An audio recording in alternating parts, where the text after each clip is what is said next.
जिंदगी में इससे बेहतर कोई चीज नहीं है कि इंसान अपने आप को बताता रहे कि वो बेकीमत में है। मैं जिंदगी में कभी भी किसी चीज से अच्छा नहीं था। मैं मुकम्मल तौर पर नाकाम हूँ। इन मनफी अल्फाज को ले जो हमारी जिंदगी में नाकामी का बायस बनते हैं। बाइबल इमसाल 6:2 में कहती है, तो तू अपने ही मुंह की बातों में फंसा, तू अपने ही मुंह की बातों से पकड़ा गया। आप फंस जाएंगे मेरे जीजो। आपको खुदा के हुजूर आने और जाने की आजादी नहीं होगी। मसीह में अपना मुकाम हासिल करें और खुदा के साथ एक बहुत ही बाबरकत शख्स बने। खुदा आपकी जिंदगी को बदलना चाहता है और वो ऐसा करेगा।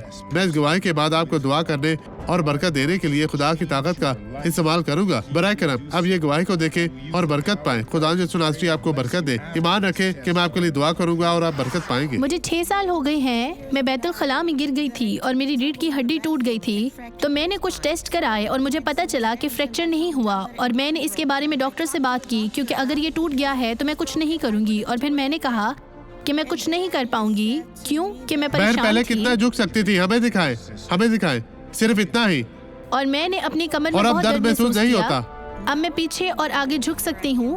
अब दर्द खत्म हुआ। अब मैं आपके साथ दुआ करना चाहता हूँ। बाप, मैं इन लोगों के साथ दुआ करता हूँ जो फंसे हुए हैं, जो परेशान हैं, जो मुसीबत में हैं, जो आजमाइशों में घिरे हुए हैं, जो जंजीरों में जकड़े हुए हैं। ऐ खुदा, इन मनफी अल्फाज से जो उन्होंने बोले हैं या वो बातें जो उन्होंने पहले की हैं लेकिन वो अब एतराफ करते हैं और माफी मांगते हैं, इन्हें माफ कर खुदा। इन तमाम लोगों को चू पाक साफ और मसा कर यीशु मसीह नासरी के नाम में। और आप कहें तेरा शुक्रिया खुदाउंद और आमीन।